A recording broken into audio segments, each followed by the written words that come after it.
जब हम बात करेंगे effective mass of an electron, तो यहाँ से मैं शुरू करती हूँ। सबसे पहले ग्रुप वेलोसिटी शुरू करूँगी। Group velocity is equal D omega upon D K, E is equal to H nu होता है। तो E is equal to H cut omega बना दें, क्योंकि मैंने इसको 2 पाई से डिवाइड किया और इसको 2 पाई से मल्टीप्लाई किया, तो ये चीज़ आ जाती है। इसको विद रिस्पेक्ट टू डी की किया मैंने डिफरेंशिएट, ठीक है, क्योंकि मेरे को ई वाली वैल्यू चाहिए थी, इसलिए मैंने यहाँ पे ई निकाला और इसकी वैल्यू निकल के आ गई, तो वो मैंने यहाँ पे मतलब वो इसके वो मतलब यहाँ पे पुट कर दी, जिस तरह से आ गई। अब मैंने क्या करना है कि हमने आइंस्टाइन और प्लैंक का रिलेशन पढ़ा है कि एम सी स्क्वायर और एच न्यू होता है।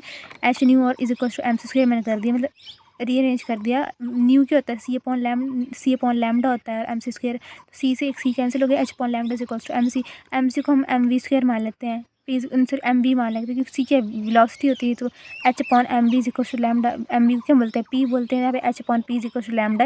यहाँ से पी की वैल्यू निकालते हैं एच अपॉन लैम्डा, या तो सिर्फ तुम याद रख लो इसको, या तो समझाने के लिए था। उसके बाद पी इज इक्वल टू इसमें 2 पाई से डिवाइड और यहाँ से 2 पाई से मल्टीप्लाई करा, तो p is equal to H cut off के आ गया। सिमिलरली अब तुम बोलोगे कि मैंने कैसे करा, आगे ये मैंने स्टेप कर लिया था, लेकिन अब यहाँ पे फिलहाल करना नहीं है वाला स्टेप।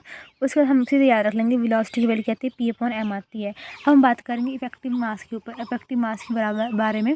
तो F is equals to M star A, F is equals to M में होता है, यहाँ से ए की वैल्यू निकाल दी एफ अपॉन एम। तो ए की वैल्यू क्या होती है, एक्सेलरेशन, जिसको velocity upon time. So velocity क्या है हमारे पास, ये वेलोसिटी निकाली, ये चीज़ मैंने यहाँ पे लिख दी। इसको फिर मल्टीप्लाई एंड डिवाइड कर दिया मैंने डी के से, ठीक है। फिर इसको सॉल्व करा, देखो कैसे सॉल्व करा, डी स्क्वायर ई कर दिया और डी को यहाँ भेज दिया, डी के स्क्वायर मतलब डी और डी के स्क्वायर बन जाएगा इस तरह से। 1/h का डी के पॉइंट मतलब आपस से मल्टीप्लाई करा, इस तरह से रिजल्ट निकाल दिया।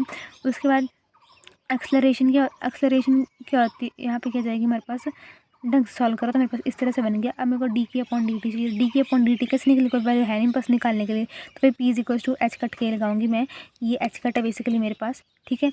D P upon D T, H cut D की अपॉन डी टी की वैल्यू निकल गई, तो उसको यहाँ भेज दो, यहाँ पे पुट कर देंगे वैल्यू। तो लेकिन यहाँ पर D P upon D T क्या होता है, वो होता है momentum upon time is equals to force, F upon H का D K upon D T, ये वैल्यू मैंने यहाँ पे डाल दी, बस कुछ इस तरह से बन गया। उसके बाद मैंने क्या करा, इसको आपस में मल्टीप्लाई कर इस तरह से आ गया। अब डी ई के स्क्वायर डी के एक्सेलरेशन की मेरे पास ये वाली वैल्यू भी है, और ऊपर मैंने एक्सेलरेशन की वाली वैल्यू, इनको कंपेयर करा, मेरे पास इफेक्टिव मास मेरे पास निकल गया। Thank you so much.